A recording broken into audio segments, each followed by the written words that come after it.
देवादिदेव आदिदेव महादेव भगवान शिव की कृपा से संपूर्ण दुनिया में पहली बार, पूरे विश्व में पहली बार 7,51,00,000 रुद्राक्षों से भगवान शिव की 12 ज्योतिर्लिंगों का दिव्य दर्शन संसार को प्राप्त हो रहा है। ज्योतिर्लिंगों के पूजन के लिए 11,112 त्रिशूल स्थापित किए गए हैं। सभी त्रिशूलों का भी श्रृंगार रुद्राक्ष मणियों से किया गया है। प्रत्येक ज्योतिर्लिंग 11 फीट ऊंची, 9 फीट चौड़ी और 7 फीट मोटी है। हर ज्योतिर्लिंग में 55 लाख रुद्राक्ष मणियां लगाई गई हैं और सभी त्रिशूलों में भी रुद्राक्ष मणियां हैं।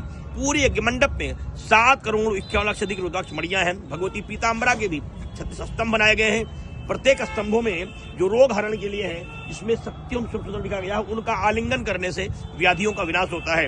गणेश के भी 12 स्तंभ बनाए गए। भगवान सूर्य के 12 घंटे लगाए गए हैं। इनको बजाने के बाद मनुष्य को विजय श्री प्राप्त होती है, रोगों हरण होता है। भगवान शिव की स्फटिक मणि की दुर्लभ शिवलिंग यहाँ है। उस दुर्लभ शिवलिंग का दर्शन करने के बाद लोग अपनी कामनाओं की पूर्ति करते हैं। सायंकालीन सत्र में जहाँ भगवान महाकाल की विशेष पालकी होती है, 125 करोड़ आहुति का संकल्प है। मकर संक्रांति से महाशिवरात्रि तक रोज शाम को 6:30 बजे यज्ञ होती है। निःशुल्क सारी व्यवस्था, किसी यजमान से 1 रुपए नहीं ली जाती है। यहाँ आवास, रहने, भोजन, हवन, आरती का कोई शुल्क नहीं है, सभी लोगों के लिए। और यहाँ जो व्यवस्था है, आपको आश्चर्य होगा, वो जो भी पैसा यहाँ भूतनाथ के पास से आता है दिन भर में, उसी से व्यवस्था पूरे दिन की यहाँ चलती है। यहाँ किसी व्यवस्था, किसी व्यक्ति से कोई शुल्क नहीं लिया जाता है। बाबा की कृपा से यह अनुष्ठान पूरी दुनिया के लिए एक बहुत कल्याणकारी है। सभी लोग भाग कुंभा रहे हैं और बाबा के दर्शन करके रुद्राक्ष की उन रुद्राक्ष मणियों को जो रुद्राक्ष के वनों से लाए गए हैं, एक एक रुद्राक्ष के पेड़ों से निकाले गए हैं। लगभग 35 वर्षों से अधिक समय लगा है रुद्राक्ष मणियों को प्राप्त करने में। 10,000 से ज्यादा गांव की मैंने पदयात्राएं की है। 47 वर्षों से इसके लिए संकल्पित रहा।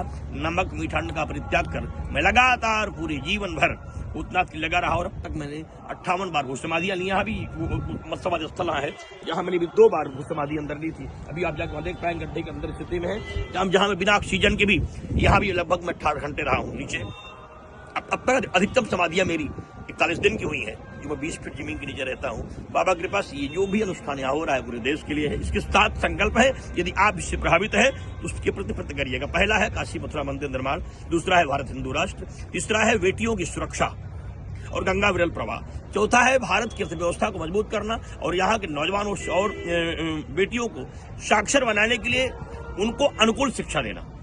देश से आतंकवाद नहीं, पूरे विश्व से आतंकवाद समाप्त हो जाए, इसके लिए भगवान को प्रसन्न करके पूरे देश से आतंकवाद के प्रति अपनी सकारात्मक ऊर्जा को लगाना और नकारात्मक ऊर्जा को नष्ट करना।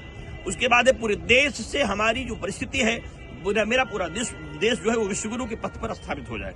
यहाँ के लोग इतने योग्य हो जाए, जो चाहे वो प्राप्त कर लें। और अंतिम मेरा संकल्प है, सभी लोगों के मन में एक भाव ये पैदा हो जाए कि माता पिता का हम परित्याग नहीं करेंगे, हम उन्हें वृद्धाश्रम नहीं भेजेंगे, वो वृद्धाश्रम में जाके रहें।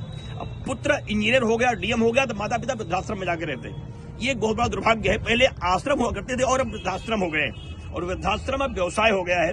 मुझसे पैसा कमाते हैं और अच्छे परिवार के माता पिता अपने पुत्रों से अलग होकर के वहां रहते हैं। इसलिए आवश्यकता है सारे लोगों के लोग अपने माता पिता को भगवान की तरह माने। और माँ गंगा में अगर आप आए हैं तो फिर गंगा निर्मल बनाए।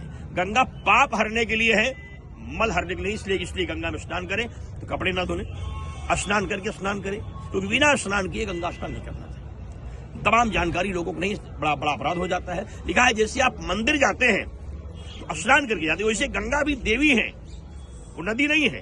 गंगा को जल मानने वाला व्यक्ति मूर्ख है, वेद को शब्द मानने वाला व्यक्ति मूर्ख है, और गाय को पशु मानने वाला व्यक्ति मूर्ख है, और भारत को केवल भोग वसुंधरा मानने वाला व्यक्ति मूर्ख है, लिखा है। इसलिए ये सब देव तुल्य है। इसलिए गंगा भी मेरी आराध्या है, मेरी शक्ति है। गंगा के प्रति एक भाव रहना चाहिए। गंगा के बारे में जानेंगे कब? कहा जब चिंतन होगा तब। चिंतन होगा कब? कहा जब भगवान शिव की अनुग्रह होगी तब। अनुग्रह होगी कब? कहा जब कृपा होगी तब। कृपा होगी कब? कहा जब दया होगी तब। दया होगी कब? कहा जब भक्ति होगी तब। भक्ति होगी कब? कहा जब भाव होगा तब। भाव होगा कब? कहा जब भजन होगा तब। और भजन होगा कब? कहा जब माँ गंगा के प्रति निर्मल भाव जगेगा। माँ गंगा में प्रवेश कर 3 बार प्रणाम करें। माँ गंगा को प्रणाम करने के बाद जैसे पुत्र अपनी माँ का दुग्ध पान करता है 6 वर्ष का शिशु, ऐसे गंगा में जाओ और निकलो। ऐसे भी नहीं करना चाहिए, केवल जाइए और निकल आइए, क्योंकि गंगा जो है महाराज वह अनंत शक्तियों को प्रदान करती है। शरीर के एक एक रगों का भी पाप समाप्त हो जाता है। लिखा है कि आपने 1000 बार माघ नहाया हो, 1000 बार कार्तिक नहाया हो, 1000 बार एकाहन नर्मदा में स्नान किया हो और एक बार कुंभ में नहा ले तो सभी पुण्यों से ज्यादा पुण्य प्राप्त हो जाएगी। और ये कुंभ पावन पर्व अभी शिवरात्रि तक है, इसलिए ऐसे पावन अवसर पर यदि अवसर मिला है और यदि हमसे कोई गलती हो भी जाए तो फिर हम भगवान से प्रार्थना कर लें कि महाराज भूल हो गई, अब उसमें सुधार करेंगे। मान लीजिए हमने बिना कभी गलती बस चले गए और मैंने गंगा में अपराध कर दिया, तो माँ बहुत कृपा करती हैं, लेकिन वही माँ जब एक बच्चे को जन्म देती है तो बछड़ा, गाय को देखें, गाय जब बच्चे को जन्म देती है तो अपने बछड़े के लगे हुए शरीर के मल को जीवा से साफ करती है और साफ करके इतना सुंदर बना देती है कि संसार लोग उसी गोदी में ले लेते हैं।